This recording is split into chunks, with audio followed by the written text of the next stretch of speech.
بسم اللہ الرحمن الرحیم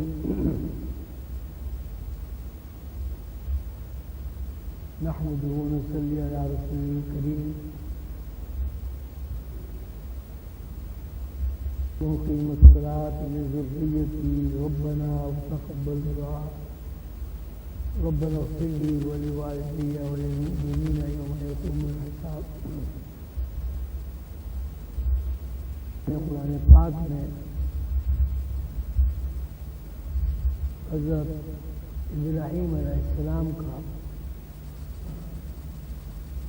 جب تذکرہ فرمایا تو وہ دعا کا بھی قرآن میں تذکرہ آیا ہے. حضرت ابراہیم علیہ السلام نے اللہ تعالیٰ سے دعا کی اولاد قائم الصلاۃ بن جائے.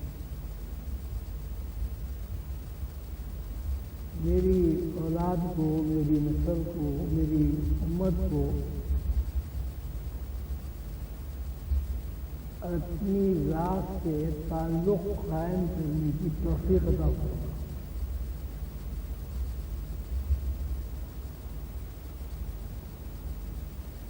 نماز کے بارے میں کسی بھی مسلک میں کسی بھی قسم کا کوئی ابہام نہیں ہے. ہر آدمی اس بات کو جانتا ہے کہ نماز ایک ایسا عمل ہے جس سے کسی بھی طرح رستگاری حاصل نہیں ہے. آدمی اگر کھڑے ہونے کی استطاعت نہیں رکھتا تو بیٹھ کر نماز قائم کرے، بیٹھ کر استطاعت نہیں رکھتا تو لیٹ کر نماز قائم کرے، اور اگر معذوری کی وجہ سے وہ نہ بیٹھ سکتا ہے، نہ کھڑا ہو سکتا ہے، نہ لیٹ سکتا ہے، تو نماز کے ارکان آنکھ کے اشاروں سے پورے کیے جائیں. نماز ایک ایسا عمل ہے کہ جس کو آپ کسی بھی حال میں چھوڑ نہیں سکتے. انتہائی ہے کہ اگر نماز قضا ہو جائے اس کی قضا بھی آپ کو پوری کرنی ہوگی.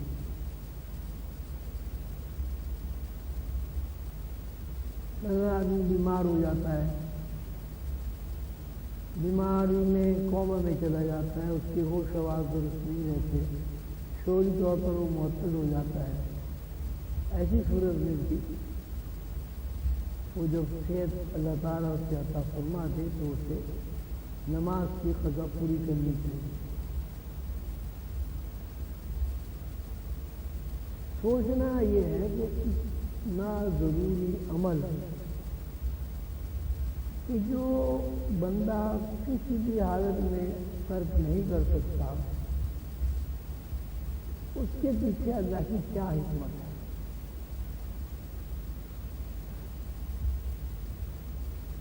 جتنے پیغمبر علیہ السلام تشریف لائے ان کی تعداد کم و بیش بتائی جاتی ہے. ہر پیغمبر نے اپنی امت کو نمایا. سیدنا حضور صلی اللہ علیہ وسلم آخری نبی جب اس دنیا میں تشریف لائے انہوں بھی نماز کا حکم دیا. تو اس عمل کے پیچھے ایسی کیا حکمت ہے، اس عمل میں ایسا کیا فائدہ اور نفع ہے کہ جس عمل کے لیے اللہ تعالیٰ نے 1,24,000 پیغمبر بھیجے کہ لوگوں کو ہدایت کرنے کی وہ نماز قائم کرے.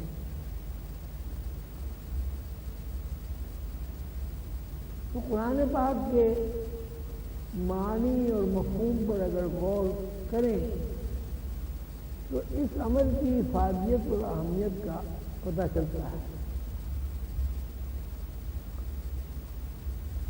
نماز کے بارے میں 200 کے قریب آیتیں قرآن پاک میں ہیں۔ ہر آیت میں ایک ہی بات کہی گئی ہے کہ صلاۃ قائم کرو۔ کہیں بھی یہ نہیں ہے اللہ تعالیٰ نے فرمایا کہ صلاۃ پڑھو، نماز پڑھو۔ ہر جگہ یہ صلاۃ قائم کرو، اقیم الصلاۃ، اقیم الصلاۃ، اقام الصلاۃ۔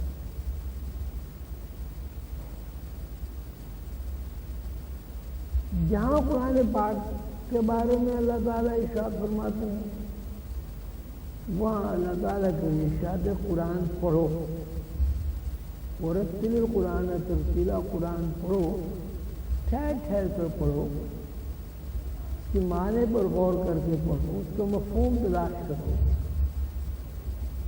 اور جہاں نماز کا تذکرہ ہے وہاں اللہ تعالیٰ یہ فرماتے ہیں کہ صلاۃ قائم کرو۔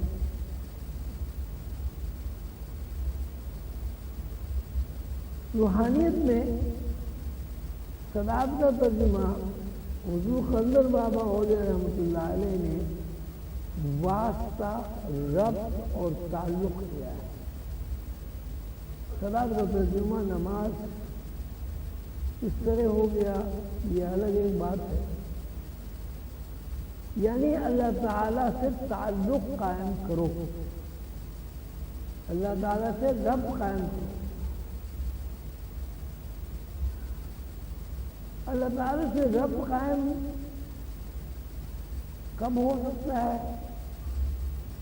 جب بندے کو اللہ تعالیٰ کی کبریائی، اللہ تعالیٰ کی عظمت اور اللہ تعالیٰ کی خالقیت کا علم ہو۔ اللہ تعالیٰ کی جو اپنی صفات ہیں، اللہ تعالیٰ کی جو اپنی بزرگی ہے، اللہ تعالیٰ کی جو اپنا جمال ہے، اس کا ہمیں کچھ نہ کچھ ادراک ہو۔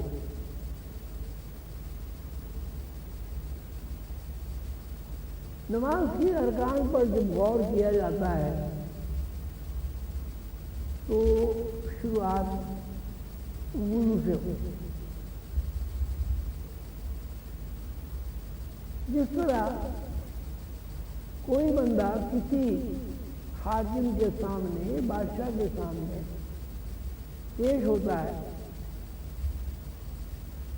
تو وہ پاکیزگی کا اہتمام کرتا ہے، نہاتا ہے، اچھے کپڑے پہنتا ہے، خوشبو لگاتا ہے،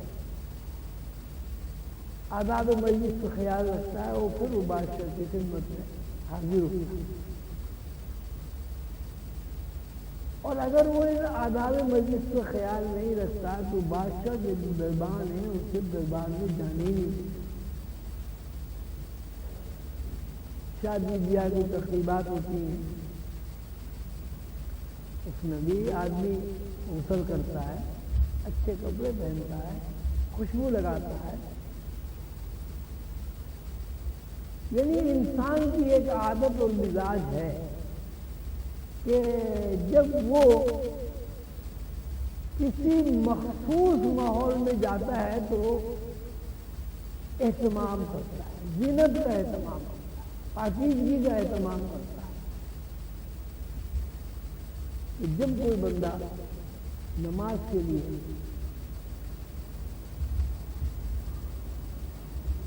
اپنے آپ کو تیار کرتا ہے تو چونکہ اس کے ذہن میں یہ ہے کہ اب اس وقت اللہ تعالیٰ کے دربار میں حاضری ہے، تو دربار میں حاضری کے لیے ضروری ہے کہ میرے کپڑے بھی صاف ہوں، میرا جسم بھی صاف ہو، میرے منہ میں سے بدبو نہ آئے، تو وہ وضو کا اہتمام کرتا ہے۔ وضو میں بھی اگر آپ غور و فکر کریں، وضو میں آپ ہاتھ دھوتے ہیں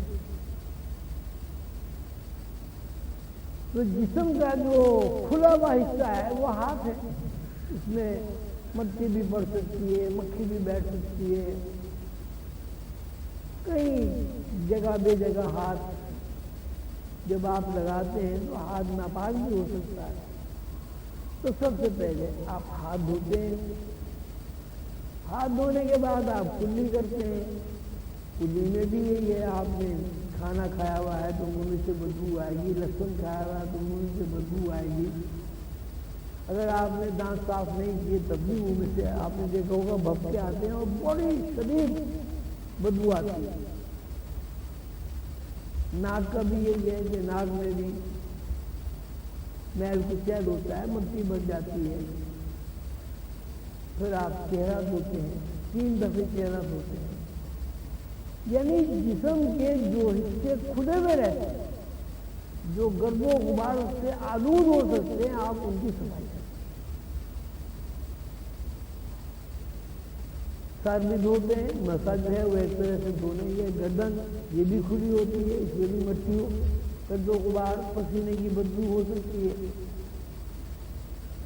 پیر کھلے رہتے ہیں, پیر بھی آپ دھوتے ہیں. مطلب یہ ہے کہ جب آپ اللہ تعالیٰ کے دربار میں حضوری کی خواہش رکھتے ہیں تو پہلے اپنے آپ کو پاک صاف کرتے ہیں. پاک صاف ہونے کے بعد آپ اس ماحول میں داخل ہو جاتے ہیں جس ماحول میں اللہ تعالیٰ کا ذہن غالب ہوتا ہے اور دنیا کا ذہن مغلوب ہوتا ہے. مسجد میں آئے, وہاں تو پورا ہی ایک ماحول ہوتا ہے. گھر میں اگر آدمی نماز قائم کرے تو وہاں بھی ایک مصلی بچھائے گا, جگہ پاک صاف ہوگی. کوشش کرے گا آدمی کہ ایسے گوشے میں نماز پڑھی جائے جہاں شور غل نہ ہو.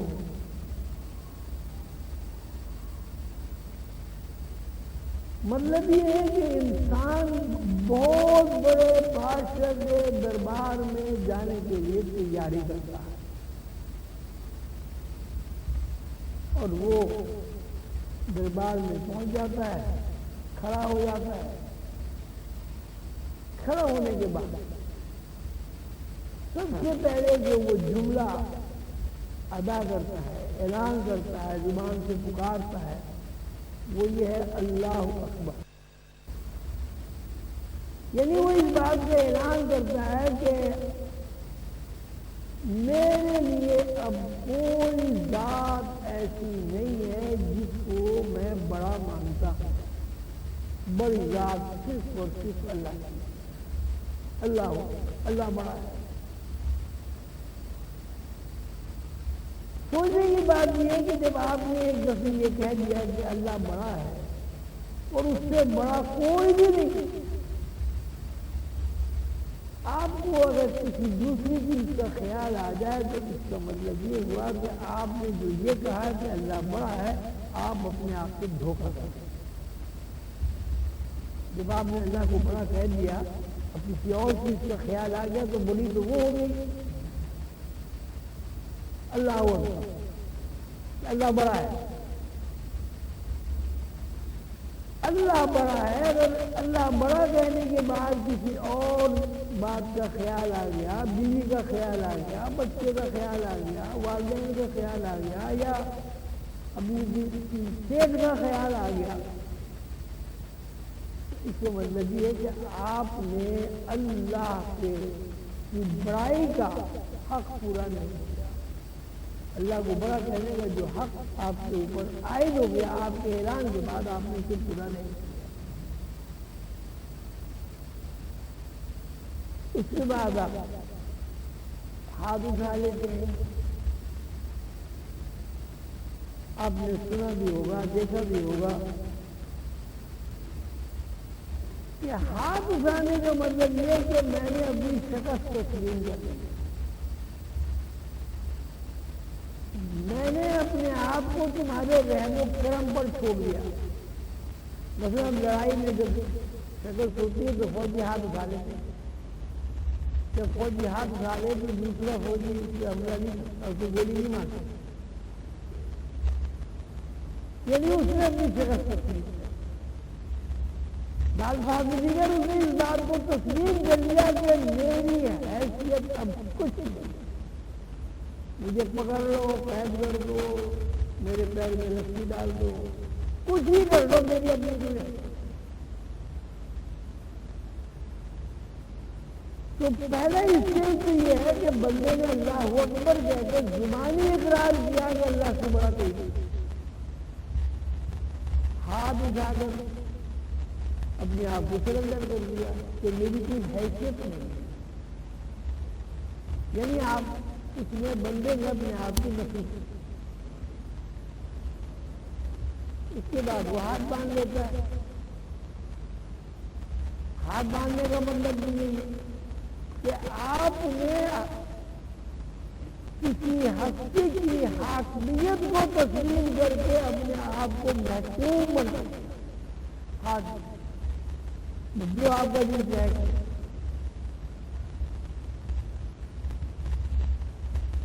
ہاتھ باندھ کے آپ نے اپنی محکومیت کو اعلان کر دیا کہ اللہ تعالیٰ بس آپ ہی سب کچھ، میری یہ بھکتی جو ہے فنا، کوئی حیثیت نہیں، میں نے اپنے آپ کو سرنڈر کر دیا۔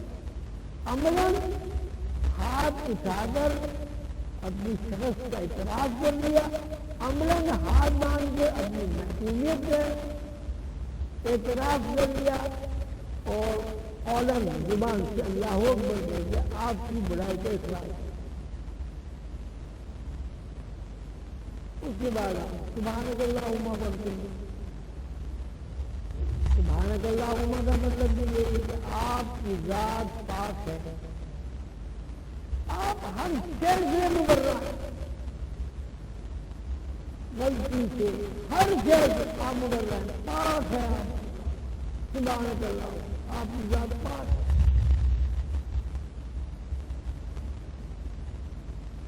آپ کی سب تصویر ہے، آپ ہی سب سے بڑے،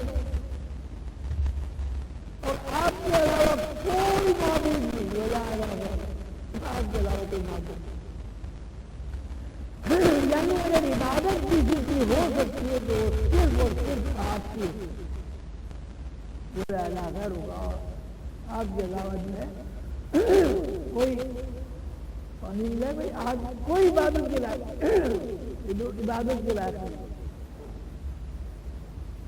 یہاں بھی آپ نے اللہ کی بڑائی کا اقرار کیا، اس کے بعد آپ الحمد شریف پڑھتے ہیں، الحمدللہ رب العالمین۔ پاکیزگی بیان کر کے، اللہ تعالیٰ کی بڑائی بیان کر کے، اپنے آپ کو سرنڈر کر کے، اپنے آپ کو محکوم بنا کر، اب آپ اللہ تعالیٰ کی طرف متوجہ ہو کر کہتے ہیں الحمدللہ، سب تعریفیں اللہ کی۔ آپ اس بات کا عملاً مظاہرہ اس لیے کر رہے ہیں کہ ہاتھ باندھے کر رہے ہیں، سر آپ کا اللہ کے سامنے جھکا ہوا ہے، ہر طرف سے آپ نے اپنا ذہن ہٹا لیا ہے۔ اب زبان سے آپ کہتے ہیں الحمدللہ رب العالمین، سب تعریفیں اللہ کی۔ ساتھ ہی تعریف کے ساتھ ساتھ آپ اس بات کا اقرار کرتے ہیں کہ سب تعریفیں اس اللہ کے لیے ہیں جو میرا تمام مخلوقات کا، پوری کائنات کا اور تمام عالمین کا رب ہے، تمام عالمین کو پیدا کرتا ہے، تمام عالمین کو روزی دلاتا ہے، تمام عالمین کو جوان کرتا ہے، اور تمام عالمین کی ضروریات کی کفالت رب العالمین کہتے ہیں وسائل پیدا کرتا ہے۔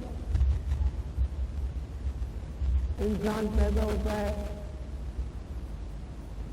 اپنے ساتھ کوئی چیز لے کر نہیں ہوتا، ہر چیز پہلے سے موجود ہوتی ہے، ماں پہلے سے موجود ہے، دودھ پہلے سے موجود ہے، زمین پہلے سے موجود ہے، ہوا پہلے سے موجود ہے، آکسیجن پہلے سے موجود ہے، گیہوں پہلے سے موجود ہے، پھل فروٹ پہلے سے موجود ہے، چاند سورج پہلے سے موجود ہے۔ الحمدللہ رب العالمین، سب تعریفیں اس اللہ کے لیے جو عالمین کے لیے وسائل فراہم کر کے پہلے سے اس کی حفاظت کرتا ہے. یعنی کسی بچے کو پیدا ہونے کے بعد اپنے لیے زمین بنانی نہیں پڑتی. کسی بچے کو پیدا ہونے کے بعد اپنے لیے ہوا نہیں بنانی پڑتی. کسی بچے کو پیدا ہونے کے بعد اپنے لیے ماں کے سینے میں دودھ نہیں ڈالنا پڑتا. وہ اللہ کی طرف سے ہوتا. کسی بچے کو پیدا ہونے کے بعد چاند سورج کی دھوپ بنانی نہیں پڑتی، نہ وہ بنا سکتا ہے. یعنی پیدائش سے پہلے وسائل پیدا کرنے والا اللہ، جس کے لیے سب تعریفیں ختم. الحمدللہ رب العالمین. سب تعریفیں اللہ کے لیے ہیں جو عالمین کو وسائل فراہم کر کے عالمین کو زندہ رکھتا. الرحمن الرحیم. اور وہ جو رب ہے جو مخلوق کے لیے وسائل پیدا کرتا ہے، وسائل فراہم کرتا ہے، وہ غصے والا نہیں ہے، مواخذہ کرنے والا نہیں ہے. اس کے یہاں سوائے رحم کے کچھ نہیں ہے. الرحمن، وہ تو رحم ہی کرتا ہے. پیدائش کے بعد زمین کا ہونا، ہوا کا ہونا، ضروریات زندگی کی فراہمی پر جب آدمی غور کرتا ہے تو اس کو سوائے رحمت کے آپ دوسرا نام نہیں دیتے.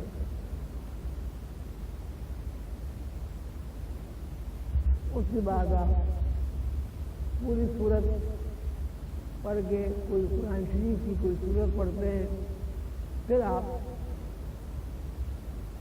اللہ اکبر کہتے ہیں.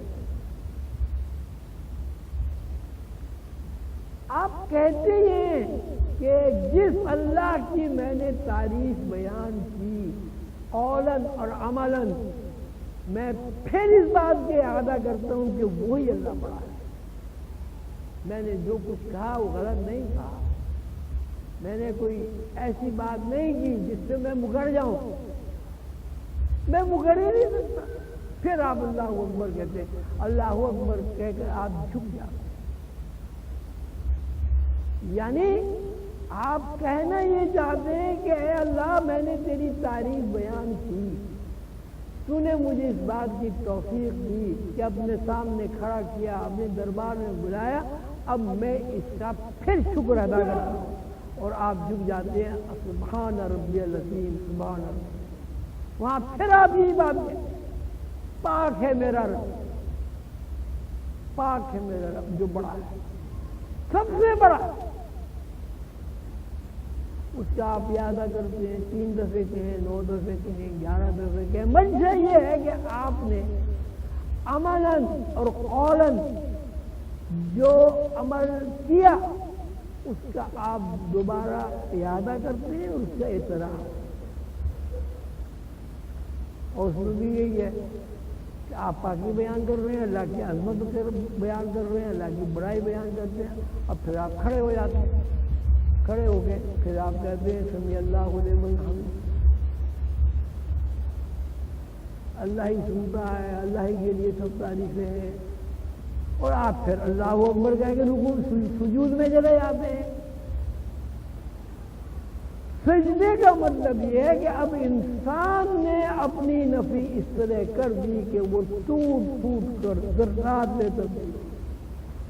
سجدے میں جانے کا مطلب یہ کہ اب آپ کے اندر اپنی کوئی انا، کوئی کبر، کوئی غرور، کوئی تکبر، کوئی بڑائی، کوئی عظمت نہیں رہی. آپ نے اس بات کا اعتراف کیا میرے اندر کچھ نہیں.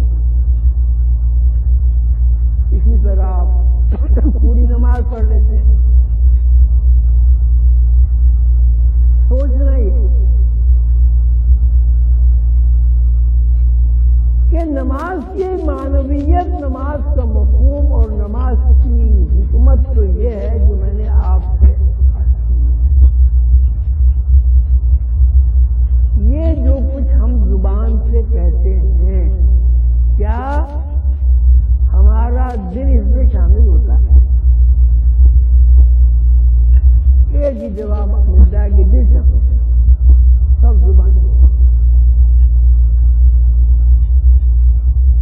اللہ اکبر کہہ دیتے ہیں تو اللہ اکبر کہنے کے بعد ہمیں اللہ کے علاوہ دوسری شے کا خیال کیوں آتا ہے؟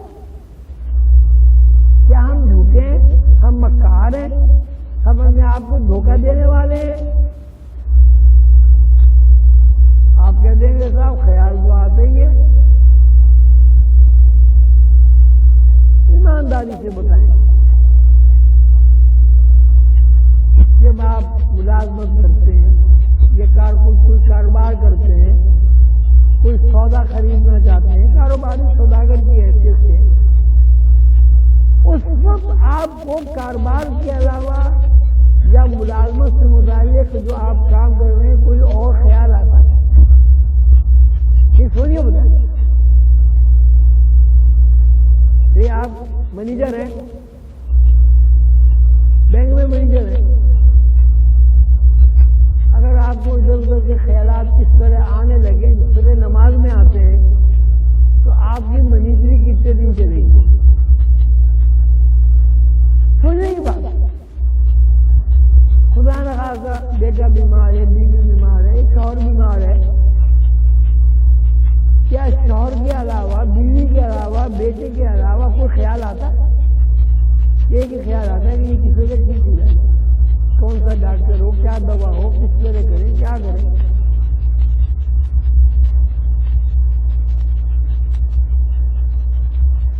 سوچ کر یہ فیصلہ کریں کہ جب آپ کو ملازمت میں یا کاروبار میں کوئی خیال نہیں آتا تو اس کا مطلب ہے کہ آپ کو ذہنی مرکزیت حاصل کرنے کی پریکٹس ہے، آپ ذہنی طور پر کیا ہوتے ہیں؟ یکسو۔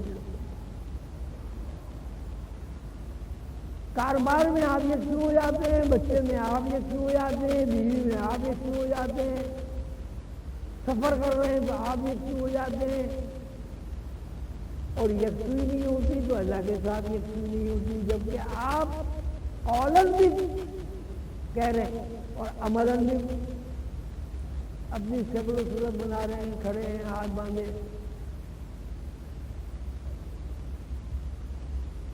کیا ایسے کسی کام کا کوئی فائدہ ہو سکتا ہے کہ جس میں آپ کو ذہنی یکسوئی حاصل نہ ہو؟ مثلاً آپ راستے پر چل رہے ہیں، ذہنی یکسوئی نہیں ہے، ہو سکتا ہے آپ کوئی گڈھا ہو اس میں گرے، ہو سکتا ہے کوئی غلاظت پڑی ہے اس میں آپ کے پیر سن جائیں، ہو سکتا ہے کسی بس کے نیچے آ جائیں، ہو سکتا ہے کوئی سائیکل والا ہی آگے مار جائے۔ آپ یہ بتائیں کون سا کام ایسا ہے جو یکسوئی کے بغیر ٹھیک ہو سکتا ہے؟ کوئی کام بتائیں، 30 سال 40 سال کی عمر میں کوئی ایک کام بتائیں جس میں آپ کو ذہنی یقین نہ ہو اور وہ کام بہت اعلیٰ ورثہ ہوا ہو۔ آپ میٹرک کرتے ہیں، ذہنی انتشار ہو، پڑھنے میں دل نہ لگے، کہ آپ پاس ہو جائیں گے؟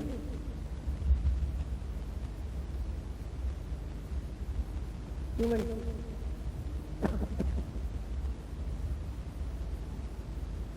ہماری بہنیں بیٹیاں کھانا پکاتی ہیں، ذہنی انتشار ہو، 90% اس بات کا امکان ہوگا کہ سالن ہی جل جائے گا، اور ایسا ہوتا ہے، ذرا سی توجہ ہوتی دودھ ابل گیا، ذرا سی توجہ ہوتی کھانا جل گیا، کیا دن ہوتا ہے؟ تو جب دنیا کا کوئی کام یکسوئی کے بغیر ٹھیک نہیں ہوتا تو آپ کی میری نمازیں کیسے پڑھیں؟ اور یہ آپ بہت غور کریں اس بات میں، کتنا بڑا دھوکہ ہے کہ جو آدمی اپنے آپ کو دے رہا، اللہ کو تو کچھ دے نہیں سکتا، وہ مکر اللہ واللہ خیر الماکرین، اللہ تعالیٰ فرماتے ہیں میرے ساتھ مکر کرتے ہیں، مجھے میرے ساتھ کوئی مکر نہیں کر سکتا، میں بہت اچھی تدبیریں جانتا ہوں۔ اب اس کا یہ مطلب نہیں ہے جیسے کہ ایک مسئلہ چلا ہوا ہے، یہ فقراء جو ہے یہ تو نماز کو منع کرتے ہیں. نماز کو کوئی کیسے منع کرتے ہیں بھائی؟ کیا فقراء اپنی عاقبت خراب کریں گے؟ اللہ رسول کے خلاف بات بیان کریں گے؟ جو عمل کسی بھی طرح بندہ چھوڑے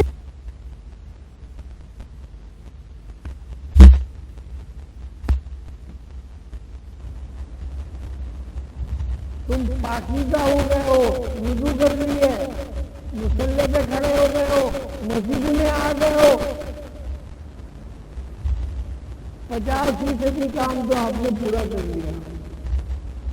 اب اتنا سا کام ہے کہ ذہنی یکسوئی کے ساتھ جب اللہ اکبر کہو تو اس میں منافقت نہ کرو، پھر اللہ بڑا ہی بڑا.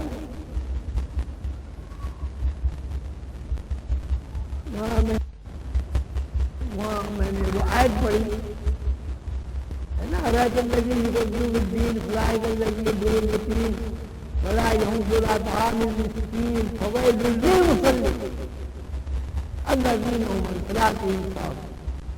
اس کا ترجمہ یہ پس ہلاکت ہے ان نمازیوں کے لیے، پس ہلاکت ہے ان نمازیوں کے لیے جو اپنی نمازوں سے بے خبر ہیں. یعنی نماز تو وہ پڑھتے ہیں لیکن نہ وہ یکسو ہوتے ہیں اور نہ انہیں اس بات کا احساس ہوتا ہے کہ بھائی اللہ کے دربار میں کھڑے ہو کے اللہ اکبر کا نعرہ لگا چکے ہیں، عملاً ہاتھ اٹھا چکے ہیں، ہاتھ باندھ چکے ہیں، جھک چکے ہیں، سجدے میں جا چکے ہیں. اب اگر کوئی خیال آئے گا تو یہ ناانصاف ہے، اللہ کے نظام سے ناانصاف، یہ نماز سے ناانصاف. خیر تو ایک صاحب کھڑے ہوئے، بڑے پڑھے لکھے جی، بینک کے بڑے افسر تھے، ایمبیسی میں بھی رہے تھے. کہنے کہ آپ یہ کہتے ہیں کہ ہم نماز نہ پڑھیں؟ میں کہا صاحب میں نے کب کہا ہے نماز نہ پڑھیں؟ میں تو یہ عرض کر رہا ہوں کہ اللہ تعالیٰ یہ فرماتے ہیں کہ ہم نے بندے کو توفیق دی، ہم نے بندے کو مسلمان کے گھر میں پیدا کیا، ہم نے بندے کو اپنے حبیب محمد صلی اللہ علیہ وسلم کی امتی کی حیثیت سے قبول کر لیا، ہم نے اسے اچھائی برائی کا تصور دے دیا، ہم نے اسے نماز سکھا دی. اب یہ سب کچھ ہونے کے باوجود وہ کہتا ہے اللہ اکبر اور بڑائی کرتا ہے پیٹ کی، کاروبار کی، بچوں کی، بیوی کی، وسوسوں کی، مستقبل میں یہ ہو جائے گا، وہ ہو جائے گا، ایکسیڈنٹ ہو جائے گا. آپ ایمانداری سے بتائیں اگر کوئی آدمی وزیر اعظم کے سامنے کھڑا ہوا ہو اور اسے یہ خیال آ جائے کہ میرا ایکسیڈنٹ ہو جائے گا، مجھے کوئی نقصان پہنچا دے گا، اور وزیر اعظم کو اس بات کا پتہ چل جائے، کیا ہوگا؟ وہ کہیں گے اس بندے کو یہاں سے نکالو، بے یقینی بنتا ہے. یہاں کہاں کا ایکسیڈنٹ ہو رہا ہے؟ یہاں پہ 4,000 روپے پہلے لگے ہوئے، سیکورٹی لگی ہوئی ہے. تو جب بندہ اللہ کے دربار میں جاتا ہے اور کھڑا ہوتا ہے تو اس کو کیا فرشتوں کی سیکورٹی حاصل نہیں ہوگی؟ فرشتے اس کی حفاظت نہیں کریں گے؟ دربار اللہ کا دربار ہے بھائی، اللہ کے دربار میں بندہ کھڑا. اور کتنی عجیب بات ہے کہ اللہ کے دربار میں آپ کھڑے ہوئے اور خیال آپ کو آ رہا ہے چور کا، اسمگلر کا، یا کسی سود خور کا جو آپ کو چند پیسے دے رہا ہے تنخواہ کے لیے. ایک بچہ آپ کا ہے، آپ اس کی سب اپنے بچوں کی خدمت کرتے ہیں، اپنے بچوں کی تربیت کرتے ہیں، ان کے اوپر خرچ کرتے ہیں. اب وہ بچہ باپ کے بارے میں اچھا تصور نہیں رکھتا اور وہ کہتا ہے یار ابا جلدی سے مر جائے تاکہ میرے اس کی دولت پہ قبضہ ہو. حالانکہ دولت اسی کی ہے، بچے کی. کیا باپ خوش ہوگا؟ وہ کہے گا بڑا نالائق بنا.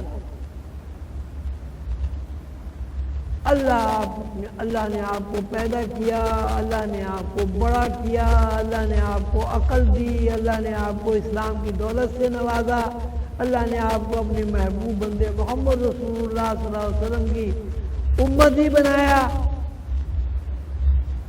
تعلیم و تربیت آپ تک پہنچائی، اور جب آپ اللہ کے سامنے کھڑے ہوں تو اللہ ہی نہیں ہو تو باقی سب کچھ ہوتا ہے۔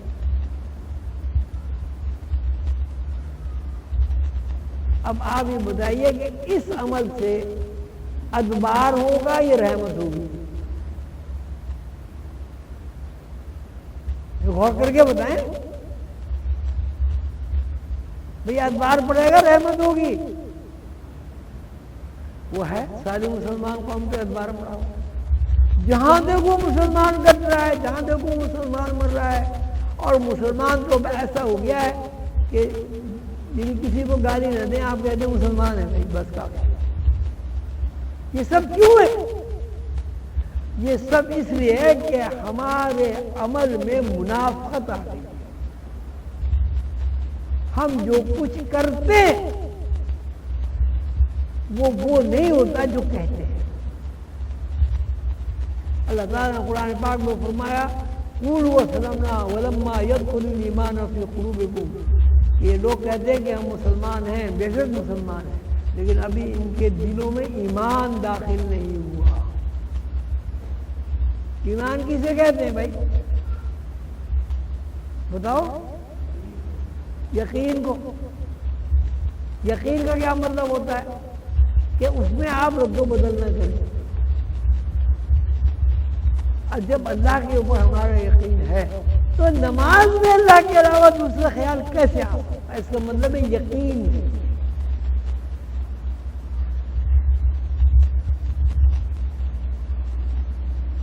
اب یہ بات پھر میں دوبارہ دہراتا ہوں کہ پتہ نہیں یہاں کتنے لوگ ہوں گے وہ یہی کہیں گے تو جی عزیز صاحب تو عجیب ہے، وہ کہتے ہیں نمازی نہ پڑھو، نماز تو دوزخ میں لے جاتی ہے۔ بھائی میں نہیں کہہ رہا، اللہ کہہ رہا۔ فوائد للمصلین الذین هم عن صلاتهم ساہون۔ اللہ تعالیٰ یہ فرما رہے ہیں کہ بھائی جب تمہیں نماز کی توفیق مل گئی، اب تھوڑی سی پریکٹس کر لو۔ جب تم ہمارے دربار میں آ گئے اتنا سا کام اور کر لو کہ آنکھیں کھول کے ہمیں دیکھ بھی لو، آنکھیں کھول کے ہمیں دیکھو۔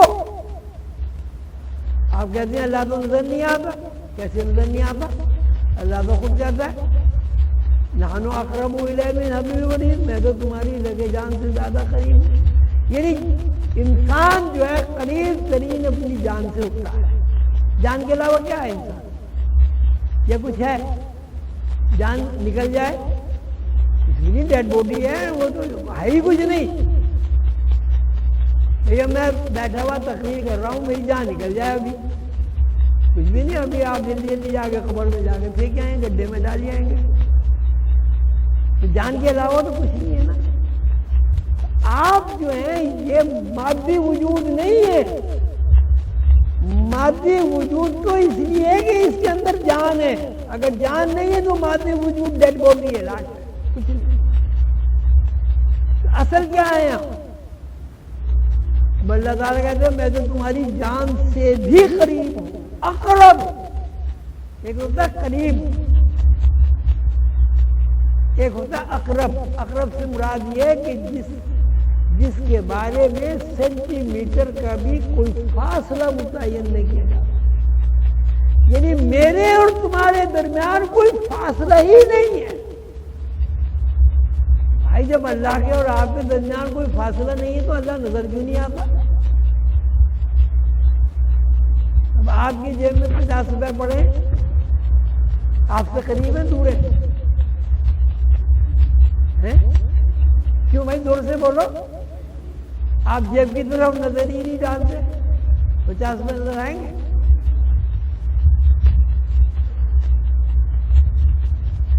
اللہ تعالیٰ تو قریب ہے۔ پھر اللہ تعالیٰ فرماتے ہیں جہاں تم 2 ہو میں تیسرا ہوں، جہاں تم 5 ہو وہاں میں چھٹا ہوں، جہاں تم 4 ہو میں 5واں ہوں۔ یہ کیا مطلب ہوا؟ یہ بھی قربتی ہے۔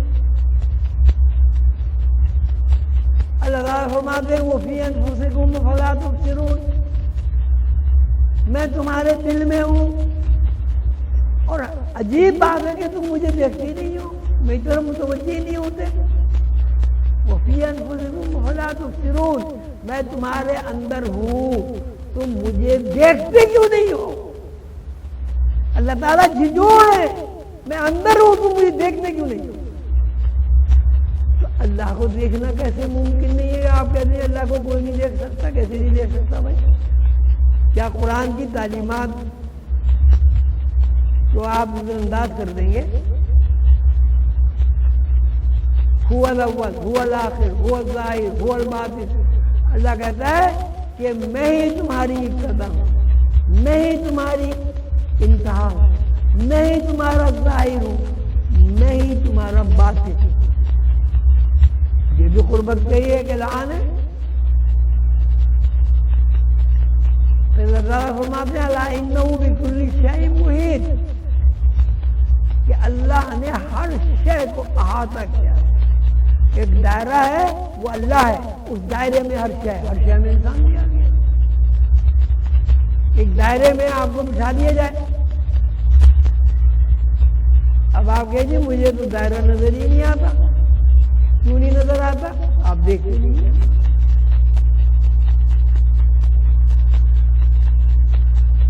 تو جب آپ اللہ کے دربار میں پہنچ گئے، اللہ کی بڑائی کا آپ نے اقرار کر لیا، ہاتھ اٹھا کر ہاتھ باندھ کر عملاً اس بات کا مظاہرہ کر دیا، اب کام کتنا رہ گیا یہ بتاؤ؟ رسول اللہ صلی اللہ علیہ وسلم کا ارشاد ہے مومن کو مرتبہ احسان حاصل ہوتا ہے، مومن کی تعریف ہی ہے کہ اس کو مرتبہ احسان حاصل ہوتا ہے۔ یہ بات اللہ کے محبوب بندے محمد رسول اللہ صلی اللہ علیہ وسلم کی فرمائی ہوئی ہے، اس کو بھی آپ یہ نہیں کہہ سکتے کہ میں پتہ نہیں کس نے کہی۔ اور یہ ایسی بات ہے، شیعہ ہو، سنی ہو، دیوبندی ہو، بریلوی ہو، کوئی بھی ہو، وہ کہتا ہے یہ بات صحیح ہے، اس میں کسی کو اختلاف نہیں۔ مومن کو مرتبہ احسان حاصل ہوتا ہے۔ مرتبہ احسان کی تعریف رسول اللہ صلی اللہ علیہ وسلم یہ فرماتے ہیں کہ اس کی تعریف یہ ہے کہ بندہ یہ دیکھے، یہ سمجھے، یہ محسوس کرے، اس بات کا ادراک رکھتا ہو کہ مجھے اللہ کہتا ہے۔ اچھا یہ بھی سب جانتے ہیں، آپ بتائیں اتنے آپ بیٹھے ہوئے ماشاءاللہ، ایک بندہ یہ بتایا کہ کس کا یقین نہیں کہ اللہ مجھے دیکھ رہا ہے؟ ہاتھ اٹھائیں۔ جب اللہ آپ کو دیکھ رہا ہے تو آپ اللہ کو نہیں دیکھ رہے؟ بھائی میں آپ کو دیکھ رہا ہوں تو آپ مجھے دیکھ رہے ہی دیکھ رہے ہیں۔ اچھا مرتبہ احسان کا اعلیٰ درجہ یہ ہے کہ بندہ یہ دیکھے کہ میں اللہ کو دیکھوں۔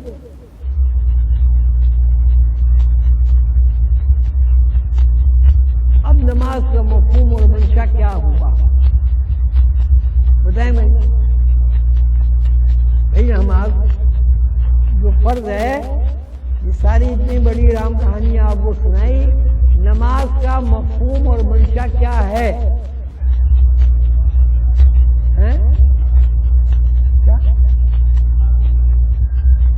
اللہ سے قربت حاصل ہو، اللہ کی ذات کا ادراک ہو، آپ کے اندر وہ نظر گھل جائے جو نظر اللہ کو دیکھے۔ مومن کا درجہ، مومن کی فراست سے ڈرو کہ وہ اللہ کے نور سے دیکھتا ہے۔ کیا نمازی مومن نہیں ہوتا؟ اگر مومن نہیں ہوتا پھر نمازی کیسا ہوتا ہے؟ اور جب مومن ہوتا ہے تو وہ اللہ کو دیکھتا ہے۔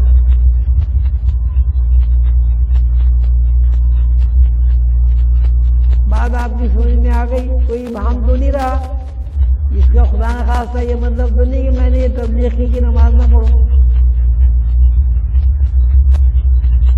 اب مسئلہ یہ ہے کہ پھر کس طرح نماز پڑھیں؟ کیوں اللہ نظر نہیں آتا؟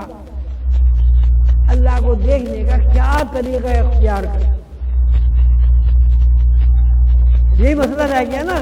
نماز کی حکمت پوری ہوئی، یعنی پوری تو ہو ہی نہیں سکتی، تھوڑا بہت جو ہم نے بیان کیا کچھ سمجھ میں آپ کے آیا؟ کیا سمجھ میں آیا؟ ایک صاحب کھڑے ہو کے بتائیں، کوئی صاحب کھڑے ہو کے بتائیں کیا سمجھ میں آیا؟ کسی کی سمجھ میں نہیں آیا اس کا مطلب؟ ہاں،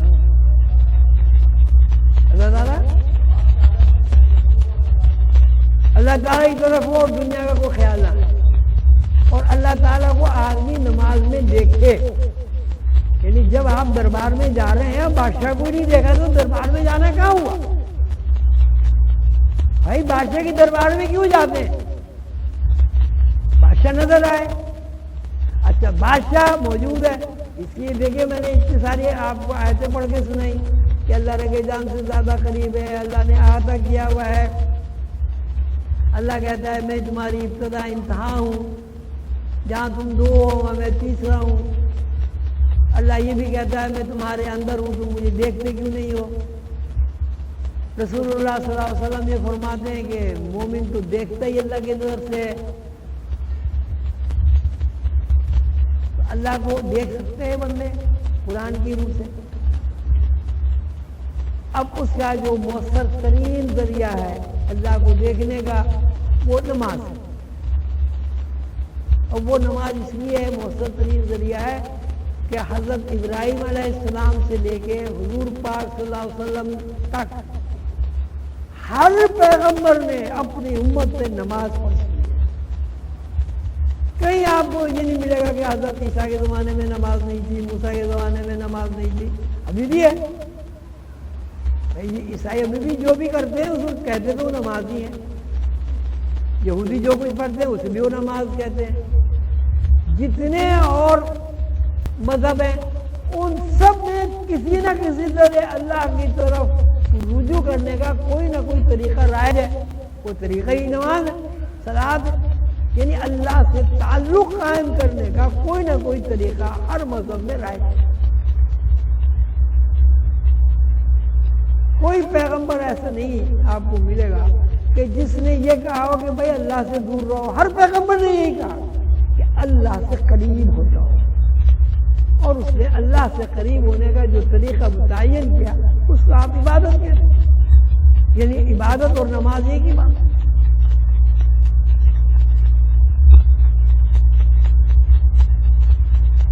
سمجھنا اب یہ ہے، کیا ہم جو لوگ یہاں بیٹھے ہیں ہم نے کبھی کسی زمانے میں اللہ کو دیکھا ہے؟ کبھی کسی زمانے میں اللہ کو دیکھا؟ جی زور سے بولو بھائی، کہاں دیکھا؟ عالم ارواح میں دیکھا، اللہ آپ کو خوش ہے، یعنی ہماری روح نے اللہ کو دیکھا۔ گڑبڑ کہاں ہے؟ گڑبڑ یہاں ہے کہ ہم اس مادی آنکھ سے دیکھنا چاہتے ہیں، روح کی آنکھ سے نہیں دیکھتے۔ جو آنکھ دیکھ چکی ہے، آپ جب اس آنکھ کو استعمال کریں گے تو اللہ نظر آئے۔ عالم ارواح میں سب نے دیکھا ہے، اللہ نے فرمایا نا الستو بربکم،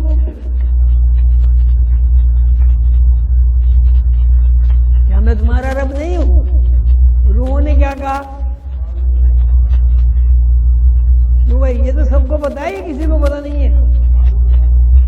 آلو بولا کہ جی ہاں آپ ہمارے رب ہیں، تو جی ہاں آپ ہمارے رب ہیں کب کہا؟ جب دیکھا۔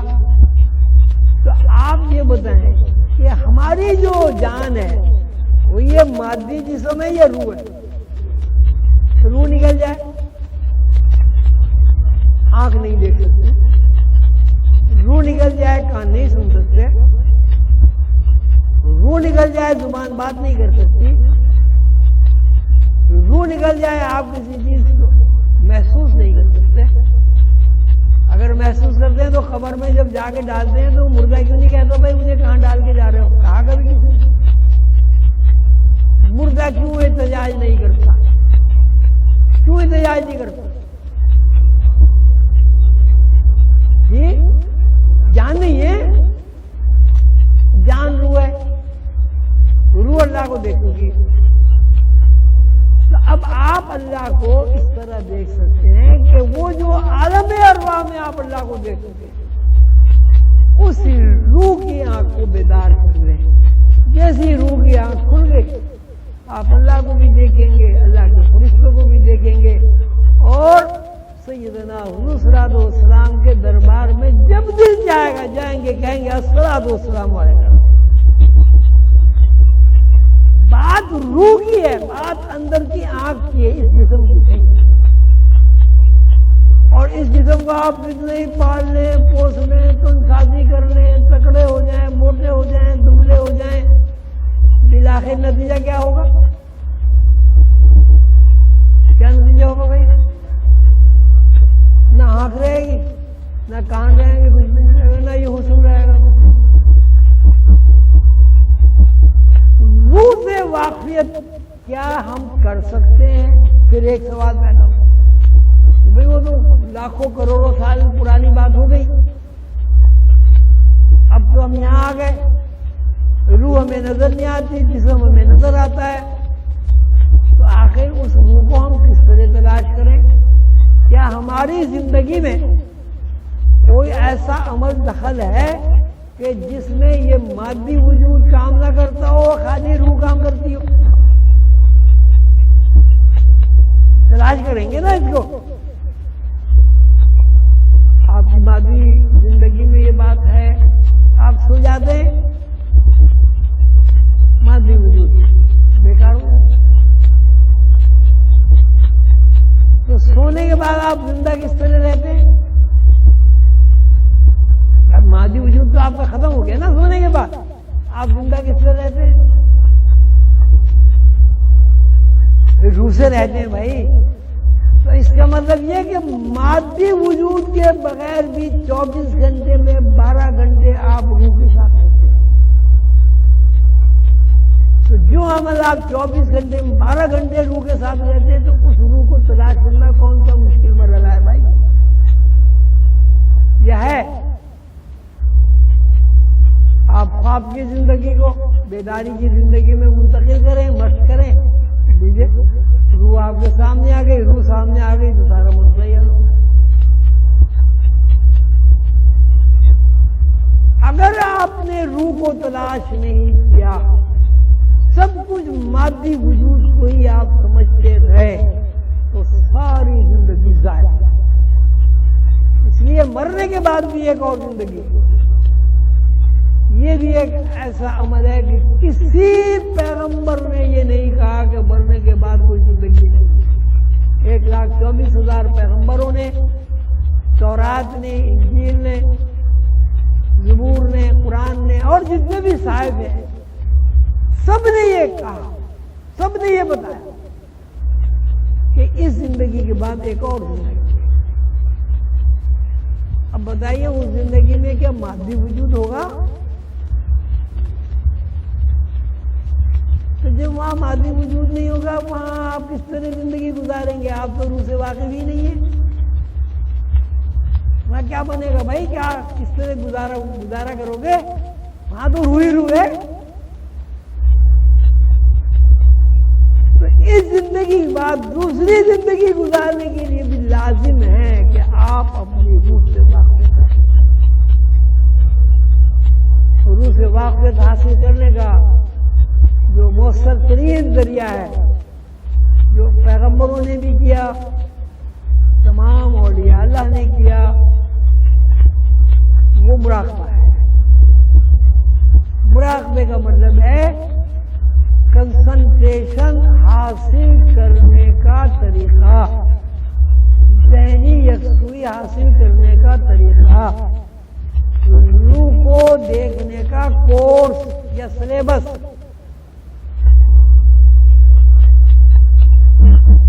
مراقبہ بھی ایک ایسا عمل ہے جیسے میں نے آپ سے عرض کیا کہ مراقبے کا جب ہم مطلب کنسنٹریشن لیتے ہیں, تو آپ کوئی کام کنسنٹریشن کے بغیر کر سکتے ہیں؟ صحیح, کنسنٹریشن کی تو آپ کو پریکٹس ہے, پریکٹس ہے نہیں, وہی تو مراقبہ ہے. آپ باہر سے کیا چیز لا رہے ہیں؟ آپ دفتر جاتے ہیں، لکھتے ہیں، پڑھتے ہیں، خط وقت کنسنٹریشن ہے نہیں، یہ تو مراقبہ ہے۔ اسی پریکٹس کو جو آپ کاروبار میں استعمال کرتے ہیں نماز میں استعمال کریں، دیکھیے کیسے خیال آ جائے گا، آپ یقین ہو جائیں گے، اللہ تعالیٰ فضل فرمائیں گے، اللہ تعالیٰ خوش ہوں گے۔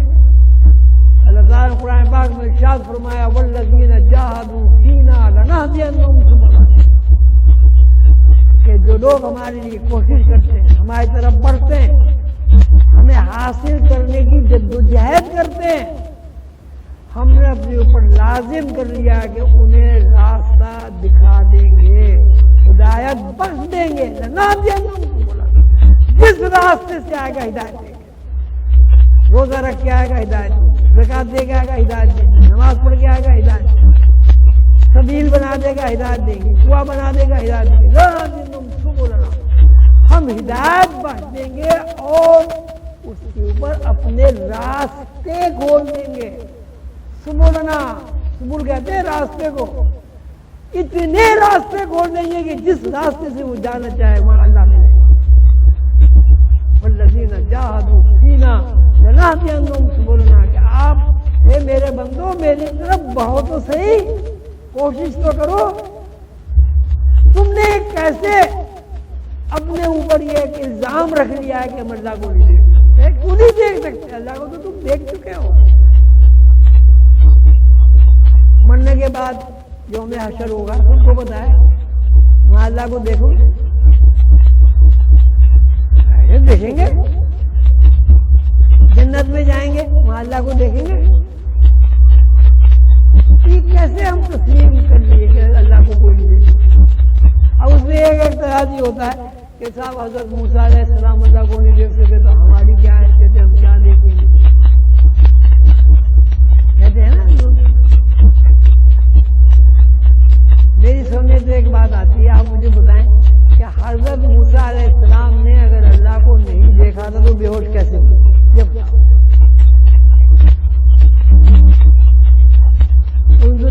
جبل سخر مکانو فسوف ترا، پہاڑ کی طرف دیکھ، اگر تو اپنے ہوش حواس میں تیرے ہوش حواس قائم رہ گئے تو تو ہمیں دیکھ سکے گا۔ حضرت موسیٰ علیہ السلام نے کوئی تو دیکھا، بے ہوش ہو گئے، سب کو پتا ہے۔ سوال یہ ہے کہ جب حضرت موسیٰ علیہ السلام نے اللہ کو نہیں دیکھا تو بے ہوش کیسے ہوئے؟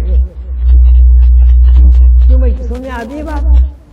اب آپ یہ کہہ سکتے ہیں کہ حضرت موسیٰ علیہ السلام نے جب اللہ کو پہلی دفعہ دیکھا تو ان کے اندر سکت نہیں، اور جب ایک دفعہ دیکھ لیا تھوڑا سا جھٹکا لگا، شعور تھوڑا سا کمزور ہوا، اور اس کے بعد تو وہ دیکھتے ہی چلے گئے، کوئی دور پہ جاتے تھے اللہ سے باتیں کرتے تھے۔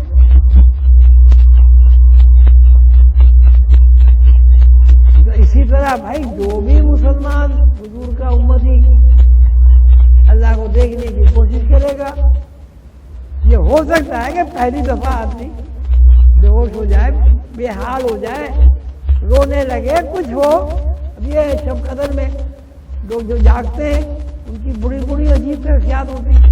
ہمارے یہاں پروگرام ہوتا ہے ہر سال، کوئی تجلی دیکھتا ہے، کوئی روشنی دیکھتا ہے، کوئی اللہ کو دیکھتا ہے، لیکن وہی کہتے ہیں ڈر گئے، خوفزدہ ہو گئے، درزہ تاری ہو گیا، پسینے پسینے ہو گئے، دل دھڑکنے لگا، اور بس ابھی ختم ہو جائیں گے، لیکن تھوڑی دیر میں ٹھیک ہو گئے۔ تو دیکھیے یہ تو یہ صورت ہے، اللہ تو بہت ہی اعلیٰ و افضل ہے۔ اب آپ کے یہ بلب ہے، یہ 60 کا 70 کا ہوگا، اب یہاں بلب لگا دیں آپ کو 5000 واٹ کا اور جلا دیں، کیا ہوگا؟ جھٹکا لگے گا، آپ کو اندھیرا آ جائے گا سامنے، آنکھیں چندی آ جائیں گی۔ لیکن اگر اسی 5000 واٹ کے بلب کو بتدریج آپ کو دکھایا جائے، 100 کا، 500 کا، 1000 کا، 1500 کا، 2000 کا، پھر 5000 کا، کیا آپ اسے نہیں دیکھ لیں گے؟ تو یہ 5 وقت نماز جو ہے، 5 وقت کی نماز ہے، یہ بتدریج اللہ کے انوار کو دیکھنے کی درجہ بندی ہے۔ فجر میں دیکھو، نہیں دیکھا ظہر میں دیکھو، عصر میں دیکھو، عشاء میں، عمر کے کسی حصے میں دیکھو، لیکن آپ کب دیکھیں گے؟ جب آپ نور کی طرف متوجہ، آپ کے اندر یہ خیال مستحکم ہوگا کہ بھائی ہم نماز میں اس لیے کھڑے ہو گئے کہ اللہ سے ہمیں رابطہ اور تعلق قائم کرنا ہے۔ ایک دن، 2 دن، 10 دن، 20 دن، سال، 2 سال نتیجہ نکلے گا۔ نتیجہ اس لیے نکلے گا کہ اللہ نے وعدہ کیا ہے والذین جاہدوا فینا لنہدینہم۔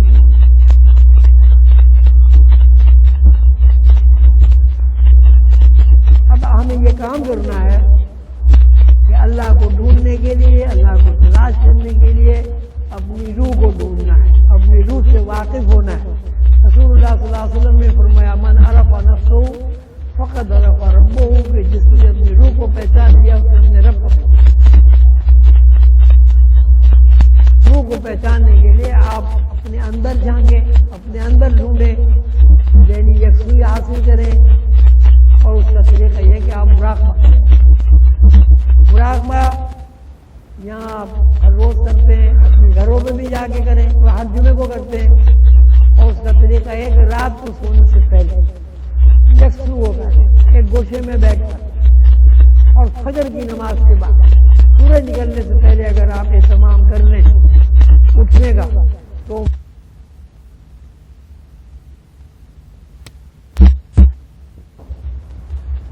تو جب آپ آدھا گھنٹہ دیں گے، آدھا گھنٹے کا 10 گنا کتنا ہوا؟ 5 گھنٹے ہو گئے۔ تو آپ آدھا گھنٹہ لگائیں، اللہ میاں آپ کو 10 گھنٹے کی کامیابی عطا فرمائے گا۔ اس میں اتنا بڑا نفع کا سودا ہے، اس میں تو نقصان ہی نہیں۔ اللہ تعالی ہم سب کو توفیق عطا فرمائے۔ رسول اللہ صلی اللہ علیہ وسلم نے فرمایا الصلاۃ معراج المومنین، کہ نماز مومن کو غیب کی دنیا میں داخل کر دیتی ہے۔ معراج کہتے ہیں غیب کی دنیا کو۔